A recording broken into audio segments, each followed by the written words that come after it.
اعوذ باللہ من الشیطان الرجیم بسم اللہ الرحمن الرحیم رب اشرح لی صدری ویسر لی امری واحلل عقدۃ من لسانی یفقہوا قولی واجعل لی وزیرا من اہلی رب زدنا علما اللہم فقہنا فی الدین۔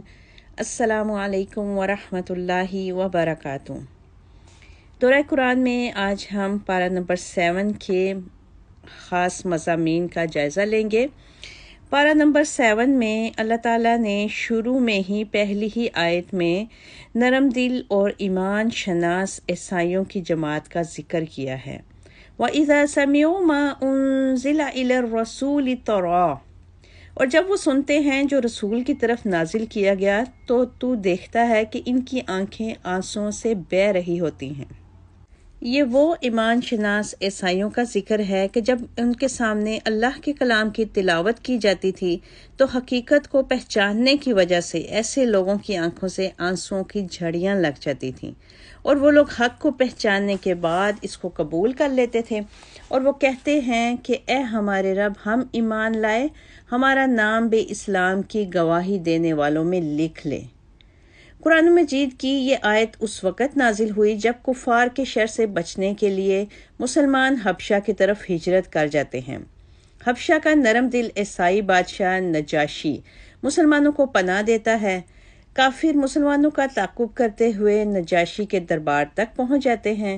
نجاشی نے صحابہ کرام رضی اللہ تعالی عنہم کو دربار میں طلب کیا اور ان سے استفسار کیا کہ کیا یہ بات درست ہے کہ مسلمان بتوں کا انکار کرنے کے ساتھ ساتھ عیسیٰ علیہ السلام کی بھی تنقید کرتے ہیں۔ مسلمانوں کی نمائندگی جناب جعفر طیار رضی اللہ تعالی عنہ نے کی اور سورہ مریم کی تلاوت کی کہ کس طرح سیدہ مریم اللہ کے حکم سے حاملہ ہوئیں۔ جب ان کے ہاں عیسیٰ علیہ السلام کی ولادت ہوئی تو وہ بہت صدمے کا شکار تھیں۔ اللہ نے اپنے الہام کے ذریعے انہیں تسلی دی اور سیدہ مریم کو تلقین کی کہ لوگوں سے الجھنے کی بجائے چپ کر روزہ رکھ لیں۔ سیدہ مریم جب اپنی جھولی میں عیسیٰ علیہ السلام کو اٹھا کر لاتی ہیں تو بستی کے لوگ ان کو کہتے ہیں کہ اے مریم، نہ تو آپ کا باپ برا آدمی تھا نہ آپ کی ماں، یہ آپ نے کیا کر دیا؟ ایسے عالم میں سیدہ مریم نے اپنی انگلی کا اشارہ سیدنا عیسیٰ علیہ السلام کی طرف کر دیا۔ لوگ کہنے لگے کہ ہم اس کے ساتھ کیسے کلام کریں جو ابھی تک ماں کی جھولی میں ہے۔ سیدنا عیسیٰ علیہ السلام کو اللہ تعالیٰ نے قوت گویائی عطا فرما دی اور آپ نے ان لوگوں کو جو سیدہ مریم کی کردار کشی کر رہے تھے مخاطب ہو کر کہا، انی عبداللہ آتانی الکتاب وجعلنی نبیا، میں اللہ کا بندہ ہوں، اس نے مجھے کتاب دی اور نبوت عطا فرمائی ہے۔ یہ سن کر تنقید کرنے والے اپنا سا منہ لے کر رہ گئے۔ جب جناب جعفر طیار رضی اللہ تعالی عنہ نے اپنا درست عقیدہ نجاشی کے سامنے بیان کیا تو نجاشی کی آنکھوں سے آنسو بہنا شروع ہو گئے اور انہیں اپنا شمار اسلام کی گواہی دینے والوں میں کروا لیا۔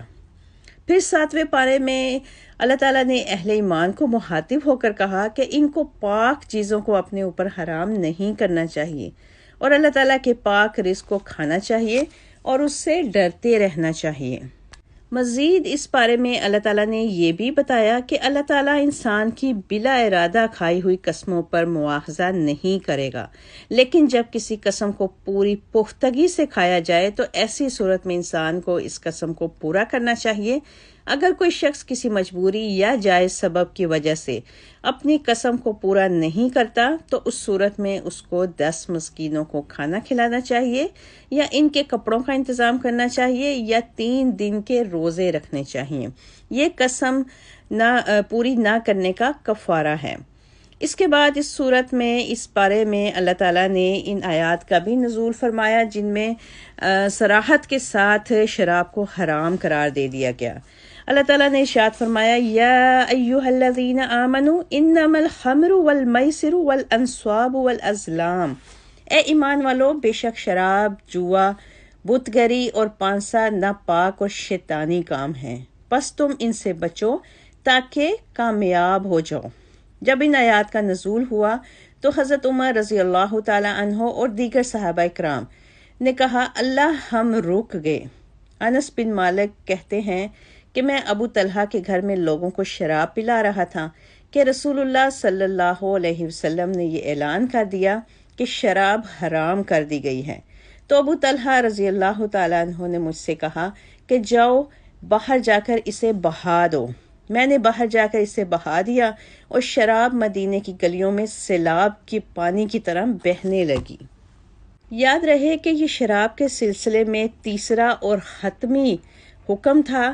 اس میں شراب کو قطعی طور پر حرام قرار دے دیا گیا تھا۔ اس سے پہلے کے 2 حکموں میں جو پہلے کی صورتوں میں آئے اس میں شراب ابھی مکمل حرام نہیں ہوئی تھی، لیکن اس سورہ میں اس پارے میں اللہ تعالیٰ نے شراب کو مکمل طور پر حرام قرار دے دیا۔ اس کے بعد اللہ تعالیٰ نے اس بارے میں سمندری شکار کو حلال قرار دیا اور حالت احرام میں خشکی کے شکار سے منع کر دیا۔ اس بارے میں اللہ تعالیٰ نے بکثرت سوال کرنے سے بھی روکا ہے۔ کئی مرتبہ کثرت سوال کی وجہ سے جائز اشیاء بھی حرام ہو جاتی ہیں۔ اس بارے میں اللہ تعالیٰ نے اس بات کا بھی ذکر کیا کہ قیامت کے دن اللہ تعالیٰ سب رسولوں کو جمع کرے گا اور ان سے پوچھے گا کہ تمہیں تمہاری دعوت دین کا کیا جواب ملا۔ تو انبیاء کرام اللہ کی ہیبت سے مرعوب ہو کر کہیں گے ہمیں کوئی خبر نہیں، بے شک تو ہی پوشیدہ باتوں کو جاننے والا ہے۔ اور پھر مزید اللہ تعالیٰ نے اس بات کا بھی ذکر کیا کہ قیامت کے دن اللہ تعالیٰ حضرت عیسیٰ علیہ السلام سے پوچھیں گے کہ کیا انہوں نے لوگوں کو کہا تھا کہ ان کی اور ان کی والدہ سیدہ مریم کی عبادت کی جائے؟ سیدنا عیسیٰ علیہ السلام جواب میں کہیں گے کہ اے اللہ، میں ایسی بات کیسے کہہ سکتا ہوں جس کو کہنے کا مجھ کو حق نہیں۔ میں تو ان کو ہمیشہ یہی کہتا رہا کہ میرے اور اپنے رب اللہ کی عبادت کرو۔ انبیاء کرام نے ہمیشہ اپنی قوموں کو توحید کا درس دیا، لیکن یہ ان اقوام کی بد نصیبی تھی کہ انبیاء کے راستے کو چھوڑ کر شرک کی دلدل میں اتر گئے۔ حضرت عیسیٰ علیہ السلام مزید کہیں گے کہ جب تک میں ان کے درمیان رہا ان کو اسی بات کی تلقین کرتا رہا، اور جب تو نے میری روح کو قبض کر لیا تو ہی ان کے احوال سے واقف رہا، اور اگر تو ان کو عذاب دینا چاہے تو وہ تیرے ہی بندے ہیں، اور اگر تو ان کو معاف کرنا چاہے تو غالب حکمت والا ہے۔ اس پر اللہ تعالیٰ ارشاد فرمائیں گے کہ آج کے دن کامیابی صرف سچائی کی بنیاد پر ہوگی، یعنی جو لوگ توحید پر قائم رہے وہی جنت میں داخل ہوں گے، اور شرک کا راستہ اختیار کرنے والے ناکام اور نامراد ہوں گے۔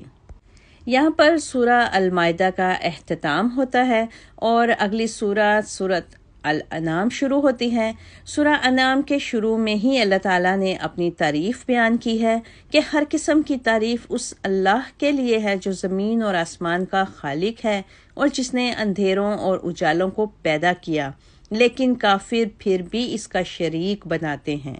اس کے بعد اللہ تعالیٰ نے بتایا کہ ہم نے انسان کو مٹی سے پیدا کیا، پھر اس کو رہنے کا ایک وقت دیا، پھر ایک مخصوص مدت کے بعد اس کو زندہ کیا جائے گا، لیکن انسان ہے کہ دوبارہ جی اٹھنے کے بارے میں شک کا شکار ہے۔ اس کے بعد اللہ نے اس بات کا بھی ذکر کیا کہ اللہ ہی ہے آسمان اور زمین میں جو انسان کے ظاہر اور باطن کو جانتا ہے اور یہ بھی جانتا ہے جو وہ کماتا ہے۔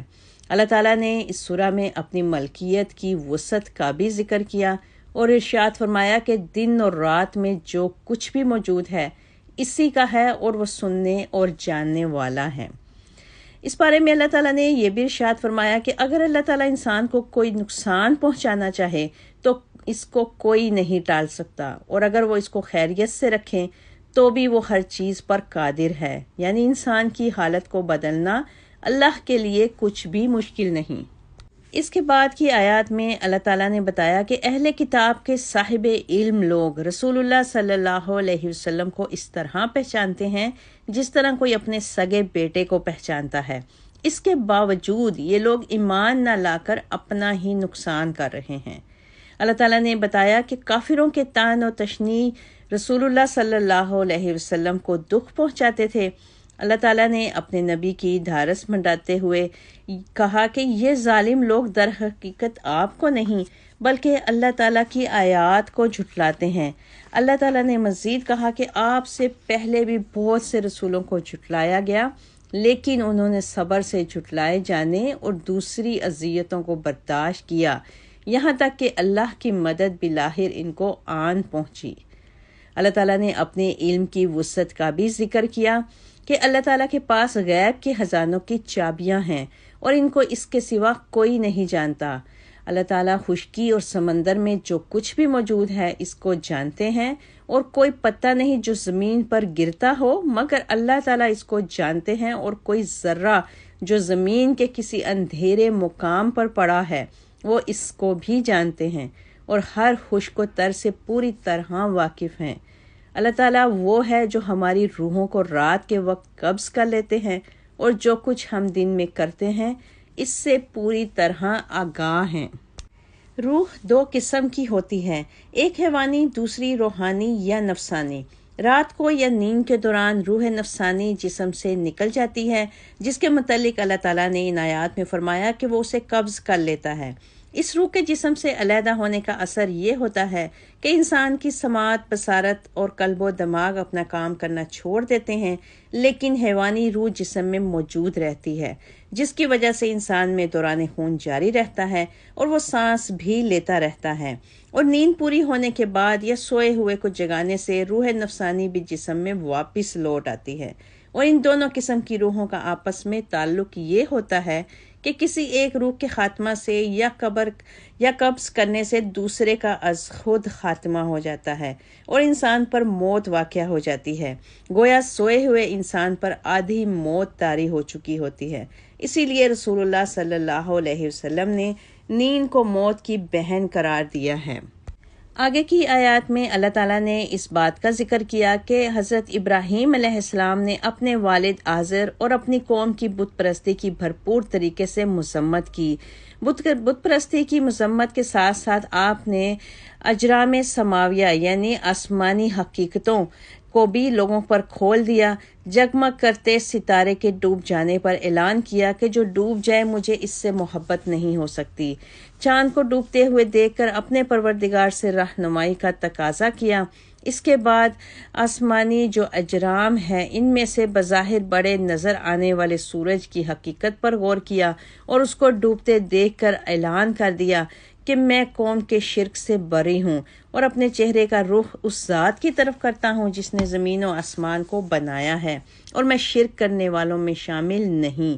جس طریقے سے حضرت ابراہیم علیہ السلام نے بتوں اور اجرام سماویہ کی پرستش کا انکار کیا، اس میں ہم سب کے لیے رہنمائی ہے کہ ہمیں بھی اللہ تعالیٰ کی توحید پر پوری شد و مد سے کاربند رہنا چاہیے۔ اللہ تعالیٰ نے اس بات کا بھی ان آیات میں ذکر کیا کہ اللہ نے توریت کو موسیٰ علیہ السلام اور قرآن مجید کو رسول اللہ پر نازل کیا۔ اللہ تعالیٰ فرماتے ہیں کہ اس سے بڑھ کر ظالم کون ہوگا جو اللہ تعالیٰ پر جھوٹ باندھتا ہے اور کہتا ہے کہ میرے اوپر وحی نازل ہوئی یا اس طرح کا کلام نازل ہوا ہے، جس طرح کہ اللہ تعالیٰ نازل فرماتے ہیں۔ اللہ تعالیٰ نے کہا کہ جب ظالموں پر موت کی مدہوشیاں طاری ہوں گی تو موت کے فرشتے ان کے ہاتھوں کو بھینچیں گے اور ان کو کہیں گے کہ خود اپنی جانوں کو باہر نکالو، تم کو آج ذلت کے عذاب کا مزہ چکھنا ہوگا، اس وجہ سے کہ جو تم اللہ تعالیٰ پر جھوٹ باندھا کرتے تھے اور اس کی آیات کو جھٹلایا کرتے تھے۔ اللہم اعنی علی الغمرات الموت وسکرات الموت، آمین۔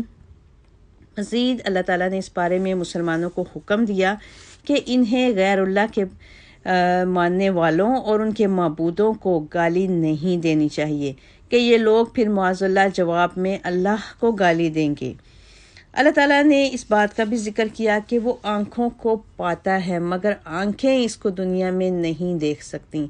تاہم سورہ قیامہ میں اللہ تعالیٰ نے اس بات کا ذکر کیا ہے کہ جنتی جنت میں جانے کے بعد اللہ تعالیٰ کے دیدار کی نعمت سے بھی بہرہ ہوں گے، یعنی دنیاوی آنکھ میں اتنی طاقت اور اتنی سکت نہیں کہ وہ اللہ تعالیٰ کے نور کو، اللہ کی تجلی کو برداشت کر سکے، لیکن قیامت کے دن جنت میں جانے کے بعد اللہ تعالیٰ کا دیدار ہم سب کو ضرور نصیب ہوگا۔ انشاءاللہ تعالی اللہ تعالیٰ سے دعا ہے کہ اللہ تعالیٰ ہم سب کو قرآن مجید پڑھنے، سمجھنے اور اس پر عمل کرنے کی توفیق عطا فرمائے. آمین.